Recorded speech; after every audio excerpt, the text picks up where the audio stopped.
Hello everyone. I hope you all are doing well.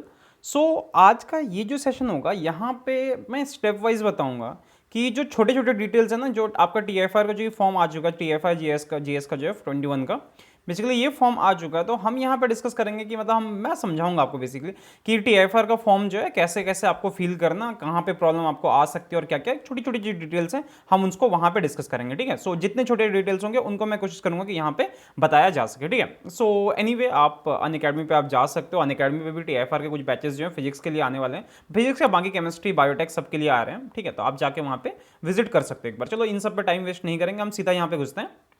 देखो, सबसे पहला काम जो आपको यहां पे करना है क्या है? सबसे पहला काम आपको करना है कि आपको वेबसाइट ओपन करनी है। कौन सी वेबसाइट ओपन करनी है? ये रहा वेबसाइट, आपको दिख रहा होगा http://univ.tfr.reg.res.in/gs21। ठीक है, आपको ये वेबसाइट ओपन करनी है। थोड़ी कुछ देर के लिए मैं आपको दिखा देता हूं कि वेबसाइट ओपन करोगे तो आपको कैसा दिखेगा। So it will look something like this. देखो, वेबसाइट जो है ना ये ऐसा सा ओपन हो जाएगा। ठीक है, ये वेबसाइट ऐसा सा ओपन होगा। उसके बाद अब मैंने सारे स्क्रीनशॉट ले रखे हैं कैसे फिल करना, तो मैं सीधा उसको आपको दिखा देता हूं। ठीक है, ओके। तो देखो, उसके बाद जैसे आपने वेबसाइट ओपन करा, वेबसाइट ओपन करने के बाद जो कुछ इंपॉर्टेंट चीजें आपको दिखेंगी, मैं आपको वो चीजें समझा दूंगा जहां पे आपको पढ़ने की जरूरत है। देखो, ये हो गया उसका होम पेज। ठीक है, आपका जो होम पेज है ये कुछ इस तरह का ओपन होगा। होम पेज दिख गया। टीआईएफआर के बारे में इसमें लिखा होगा, GS21 एग्जाम के बारे में लिखा होगा, एलिजिबिलिटी क्राइटेरिया, ये बाकी सारी चीजें। एप्लीकेशन वाला पार्ट यहाँ पे, स्टूडेंट लॉगिन यहाँ पे हो गया, और सिलेबस वगैरह आपको जो है यहाँ पे दिख जाएगा। ठीक है, तो आपके लिए जो इंपॉर्टेंट है ये 5 सेक्शन जो ऊपर वाला इंपॉर्टेंट है। टीआईएफआर इसको भी आप छोड़ सकते हो कुछ देर के लिए, कोई जरूरत नहीं है। बाकी GS21, एप्लीकेशन, स्टूडेंट लॉगिन और सिलेबस, ये 4 चीजें आप देख सकते हो बहुत आराम से। और मोटा मोटी तौर पर क्या क्या चीजें इंपॉर्टेंट है, मैं एक बार उन चीजों को एक बार आपको दिखा देता हूं। ठीक है, देखो, इसके बाद जब आप जाओगे एप्लीकेशन, मतलब आपको जो फॉर्म फिल करना है, तो वहां पे ये आपको ऑप्शंस मिलेंगे। ठीक है, application procedure, application fee waiver. ठीक है, उसके apply online, apply in system, पता नहीं ये क्या है, मेरे को पता नहीं इसके बारे में, सही बताऊं तो। उसके बाद स्टूडेंट लॉगिन। ठीक है, और उसके बाद ये GS21। तो ये सारी चीज होगी। यहां पे आपको बोला गया, देखो सबसे पहली बात समझ लेना कि कभी भी फॉर्म को फिल करने से पहले ना आपको कुछ इंपॉर्टेंट इंस्ट्रक्शन जो है वो पढ़ने पड़ते हैं। ठीक है, सो प्लीज, अगर आप पीएचडी और इंटीग्रेटेड पीएचडी किसी के लिए भी अप्लाई कर रहे हो तो आप प्लीज इन चीजों को पढ़ लेना। यहां पे देखो बहुत अच्छे से यहां पे लिखा हुआ है, और इन चीजों को तैयार रखना आप वहां पे कि स्कैन्ड इमेज और electronic copy of your passport size photograph, ठीक है, जेपीजी फाइल बिलो 80 केबी जो होना चाहिए वो आपके पास होना चाहिए। एप्लीकेशन विद पर्सनल फोटोज और edited photos upload will be rejected, मतलब सेल्फी वगैरह आपको वहां पे नहीं डालनी है। सिग्नेचर की आपको एक फोटो डालनी है वहां पे। ठीक है, मैं दिखाऊंगा कहां पे कैसे फोटो डालना है। तो वो उसका साइज जो है वो भी 80 केबी के अराउंड ही होना चाहिए। यहाँ पे पिक्सल की कोई लिमिट नहीं है, तो आप कोशिश करना कि साइज जो है वो थोड़ा ठीक से रखना। ठीक है, ओके, ये चीज होगी। उसके बाद यहाँ पे डिटेल, सबसे पहले फॉर्म को बहुत अच्छे से फिल करना। अच्छा, एक चीज और है यहाँ पे, एक इंपॉर्टेंट है। कुछ लोग बोलते हैं कि सर हम इकोनॉमिकली बैकग्राउंड कैटेगरी से हैं तो क्या करेंगे उस चीज के लिए। तो देखो यहाँ पे आपको क्या करना पड़ता है, एक फी वेवर कैटेगरी जो होगी वो फॉर्म के अंदर आपको ये चीज दिखेगी। लेकिन उससे पहले जो है आप क्या कर सकते हो, आपको scanned copy of the recommendation letter, अगर आपने उसको टिक किया कि आपने फी वेवर कैटेगरीज में अगर आपने टिक करा, तो आपको टीआईएफआर जो होगा एक एप्लीकेशन फॉर्म देगा। ठीक है, आपको क्या करना है, ये एप्लीकेशन फॉर्म डाउनलोड करना है। डाउनलोड करने के बाद इस एप्लीकेशन को फिल करके अपने डिपार्टमेंट के एचओडी या अपने कॉलेज के प्रिंसिपल से साइन करवा के दोबारा से इसको स्कैन करके वापस वहां पे अपलोड करना पड़ेगा। ठीक है, अगर आप डिसेबिलिटी कैटेगरी में हो तो इन दैट केस आपको scan copy of disability certificate जो आपको वहां पे अपलोड करना पड़ेगा। ठीक है, तो ये होगी मोटा मोटी ये वाली बात है। उसके बाद फॉर्म को फिल करने से पहले सारी चीजें मैं बता दूंगा इसको कि कैसे कैसे कहां कहां का फिल करना है। ठीक है, अच्छा, मेल कैंडिडेट्स के लिए अगर फीस की बात करें so that is 1200, female candidates के लिए बात करें तो दिस इज ऑल्सो 600। ठीक है, अदर्स के लिए भी ये 600 ही जा रहा है। अब ये नहीं पता कि यहां पे देखो कहीं पे अलग से मेंशन नहीं है कि अगर कैटेगरी वाइज है तो कुछ अलग है या ऐसा कुछ, बट ये लिखा कि मेल फीमेल ही यहां पे करा हुआ, तो कैटेगरी वाइज यहां पे कुछ ऐसा किया नहीं है मेंशन अलग से। ठीक है, तो इस चीज का थोड़ा सा यहां पे ध्यान रखना। पेमेंट जो आपको net banking, debit card, credit card, UPI, इनमें से आप किसी से भी आप कर सकते हो। कोई भी पेमेंट गेटवे जो आप बहुत आराम से यूज कर सकते हो। और अगर कोई प्रॉब्लम आई, ठीक है, अगर मान लो कि ऐसा हुआ कि आपने मतलब पेमेंट करा, पेमेंट फंस गया या कुछ ऐसा हुआ, सक्सेसफुल नहीं आया, तो एटलीस्ट यहां पे इन लोगों ने सजेस्ट किया कि आप कम से कम मेल करने के बाद, ठीक है, एक्नॉलेजमेंट ईमेल जो है 2 वर्किंग डेज तक आप यहां पे ये कर सकते हो कि अगर पेमेंट जो वो 2 दिन के बाद 2 दिन तक अपडेट नहीं हुआ तो इन दैट केस आप इनको लिख सकते हो। ठीक है, आप यहां पे सीधा लिख सकते हो, कोई दिक्कत नहीं है। ठीक है, अच्छा, उसके बाद एप्लीकेशन ऑफ फी वेवर, तो यही वो लिखा हुआ था कि a waiver of the application fee on grounds of financial distress may be requested by a letter from principal और the head of the department justifying the request. The letter recommendation from the principal HOD should be on the official letter head duly signed and stamped. ठीक है, उनका वहां पे stamp वगैरह ये सारी चीजें होनी चाहिए। Student applying online may click the fee waiver option in the payment section, ये मैं आपको दिखा दूंगा कैसे करना है, and upload the scan copy of the recommendation letter to their registration profile. ठीक है, तो ये सारी चीजें हो गई यहां पे। यस, ओके अच्छा, नहीं यहाँ पे मेरे ख्याल से आपको टीआईएफआर जो वो कोई फॉर्म नहीं भेजेगा आपको, ये अपने एप्लीकेशन मतलब ये आपका जो प्रिंसिपल या एचओडी उनसे लिखवाना पड़ेगा। सॉरी, यहाँ पे इस चीज को करेक्ट करना, शायद टीआईएफआर इसको आपको कोई फॉर्म जो है वो नहीं भेजेगा। ठीक है, अच्छा, and this can be consider depending on availability of seats in each centre and can not be guaranteed. ठीक है, तो ये चीज थोड़ा देख लेना आराम से अच्छे से। ओके, अच्छा अब बात कर लेते हैं कैटेगरी इसके लिए, कि मैं बात करूंगा यहाँ पे फिजिक्स के लिए। तो फिजिक्स के लिए अगर आप देखोगे तो एमएस पीएचडी के लिए क्या क्या आपकी एलिजिबिलिटी, बेसिकली ये वाला जो है आपको एलिजिबिलिटी सेक्शन में मिल जाएगा। ठीक है, एलिजिबिलिटी सेक्शन में ये सारी चीज़ें लिखी हुई है। तो अगर मैं आप फिजिक्स के लिए बात करोगे, अगर आप पीएचडी कर रहे हो तो पीएचडी के लिए आपके पास मतलब पीएचडी अगर आपको करनी है, इन दैट केस पीएचडी का फॉर्म फिल कर रहे हो तो एमएससी एमएस जो आपका फिजिक्स में होना चाहिए, और उसके बाद फिर ये आपका हो गया या कोई इक्विवेलेंट डिग्री।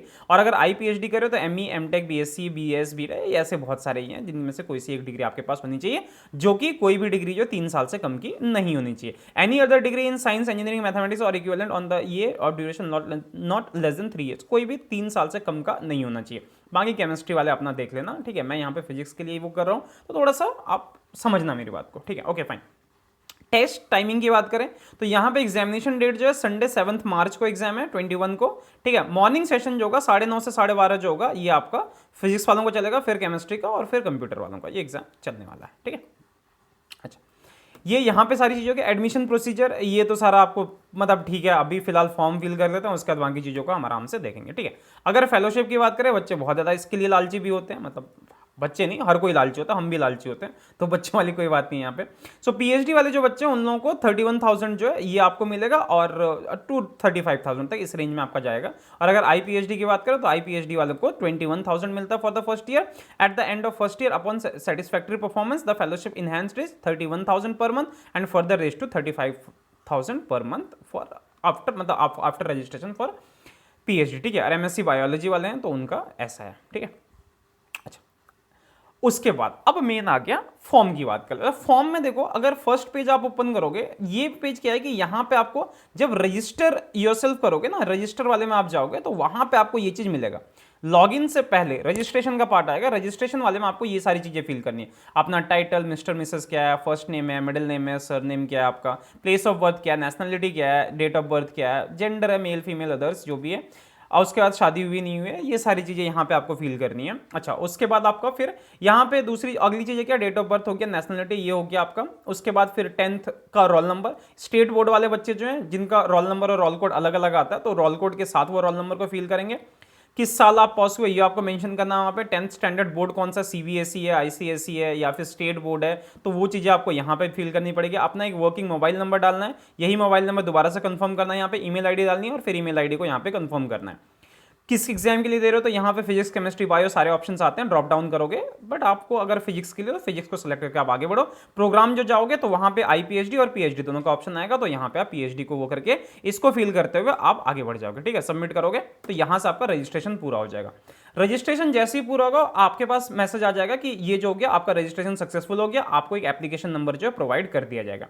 अब आपको करना क्या, अगला काम क्या करना है, आपको अपना ईमेल आईडी चेक करना है। ठीक है, ईमेल आईडी जो है इसको आप चेक करो। जैसे ही आप ईमेल आईडी चेक करोगे, ईमेल आईडी में आपको एक मैसेज आएगा ऐसा सा कुछ। ठीक है, कि thank you for applying for GSA, आपका जो है कैंडिडेट रेफरेंस कोड जो हो गया ये आपका इतना हो गया, पासवर्ड इतना हो गया। आप चाहो तो यहां से लॉगिन करो, या ऑलरेडी अगर आपका लॉगिन करा हुआ तो आप उससे आगे बढ़ सकते हो। ठीक है, यहीं से आप सीधा इसके बाद से प्रोसीड करोगे तो आप आगे बढ़ जाओगे, यहाँ पे आपको कुछ नहीं करना पड़ेगा। हाँ, अगर ऐसा होता है कि पेमेंट वगैरह बाद में करनी है या अभी इसको फिल कर देते हैं पेमेंट बाद में करनी है, तो आपको फिर ये आईडी और आपको पासवर्ड जो है ये यूज़ करना पड़ेगा। रजिस्टर्ड मोबाइल नंबर में आपके आईडी जो है वो भेज दिया जाएगा। ठीक है, और पासवर्ड जो है ये आपको यहाँ पे यूज़ करना है। आप चेंज कर सकते हो पासवर्ड, शायद चेंज करने का ऑप्शन है, मैंने चेक नहीं करा, बट शायद आप चेक कर सकते हो। बट एनीवे, अगर अपने पास सेफ रखते हो तो उतना कुछ झमेला करने की जरूरत नहीं, मेल में पड़ा हुआ रहेगा, चेक करने का ऐसा चेंज वेंज करने की कोई ज़रूरत है नहीं आपको। अच्छा, उसके बाद वाले पेज में जैसे ही आप आओगे, अब क्या करना है, आपको अपना एड्रेस डालना है। ठीक है, एड्रेस लाइन 1, लाइन 2, स्टेट कौन सा है, डिस्ट्रिक्ट कौन सा है, पिन कोड कौन सा है, ये सारी चीजें डाल दोगे। एग्जाम सिटी प्रेफरेंस में जो सिटी आपके सबसे पास है उसको प्रेफरेंस 1 में डालोगे, जो सेकंड है उसको, फिर थर्ड को जो है उसको यहां पे डाल दोगे। ठीक है, सिटीज के मैं कुछ नाम दिखा देता हूं कि ये सिटीज हैं जहां पे आपका सेंटर पड़ेगा, अगरतला, अहमदाबाद, बैंगलोर, जिसमें ये दे रहा है। ड्रॉप डाउन जैसे ही करोगे तो ऑप्शन 1 2 3 में यही सारे सिटीज जो इनके ऑप्शन आ रहे हैं।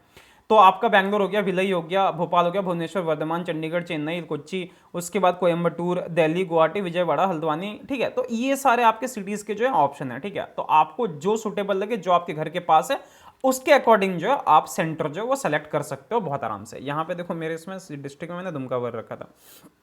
ओके, इतना काम कर लेना आपने। ये काम जैसे ही आप करोगे उसके बाद एग्जाम सिटी प्रेफरेंसेस जो है ये जैसे ही फिल करोगे, फिल करने के बाद आपको क्या करना है, सेव एंड कंटिन्यू जो है इसको प्रेस कर देना, फिर आप आगे निकल जाओगे यहाँ से। अच्छा, यहाँ से आगे निकलने के बाद आपको क्या करना है, अपने डिग्रीज डालने हैं। ठीक है, सो लेटेस्ट डिग्री जो आपके पास है, अगर आप बीएससी कर रहे हो अभी, तो दो ऑप्शन है आपके पास कि बीएससी में हो, मतलब कौन सा ब्रांच है आपका। ठीक है, और उसके बाद फिर यहाँ पे कॉलेज इंस्टीट्यूशन कौन सा है, तो यहाँ पे अपना कॉलेज और यूनिवर्सिटी इन दोनों को आप डाल सकते हो। मतलब डाल सकते नहीं, आपको डालना पड़ेगा। और उसके बाद ये कंप्लीट हो चुका है या कंप्लीट नहीं हुआ है, तो ये दोनों ऑप्शन यहाँ पे आपको फिल करने हैं। ठीक है, और अगर आप यहाँ पे मान लो कि आप कंप्लीटेड कर देते हो, तो ये यहाँ पे दो ऑप्शन देता है, सॉरी ईयर और मंथ का ऑप्शन देता है। तो ये मेरे ख्याल से सिर्फ 2020 और 21 ही दे रहा है, और यहाँ पे कोई ऑप्शन है नहीं जहां तक मैंने चेक किया था, और कोई ऑप्शन ये दे नहीं रहे। मंथ जो है वो जनवरी से लेकर दिसंबर तक पूरा सारे मंथ अवेलेबल है, बट ईयर में आई थिंक ये 2020 और 21 इसके अलावा कोई ऑप्शन दे नहीं रहे हैं लोग। तो ठीक है, और उसका in case of my selection for admission, और ये आपको यहाँ पे चेकलिस्ट करना है इसको। ठीक है, और कहाँ कहाँ पे अप्लाई कर सकते हो आप इसके साथ, मैंने उससे रिलेटेड वीडियो पहले बना चुका हूँ मैं, कि टीआईएफआर के बाद आपका कहाँ कहाँ पे सिलेक्शन हो सकता है। तो आप उसको देख के इनमें से कोई एक जो है आप चूज कर सकते हो, या एक दो मल्टीपल आप चूज कर सकते हो। अगर सारे चूज करने, सारे पे टिक कर सकते हो आप, टिक करके आप आगे निकल सकते हो। अच्छा, उसके बाद यहाँ पे लिखा हुआ है कि have you qualified for any of the following, NET, GATE, JEST, JAM. अगर इसमें किसी में से अगर आप क्वालिफाइड हो ऑलरेडी पिछले साल या कभी इस साल, तो आप उस पर यहाँ पे टिक कर सकते हो। ठीक है, ये काम करने के बाद उसके बाद फिर यहां पे दिया हुआ कि appeared for the TIFR interview test for PhD in earlier previously. मतलब अगर पहले आपने अगर फॉर्म फिल कर रखा है इसका, मतलब अगर आपने एग्जाम दिया है इसका, तो यस और नो में से अगर दिया है तो यस कर देना, नो नहीं है तो नो कर देना, कोई दिक्कत नहीं है।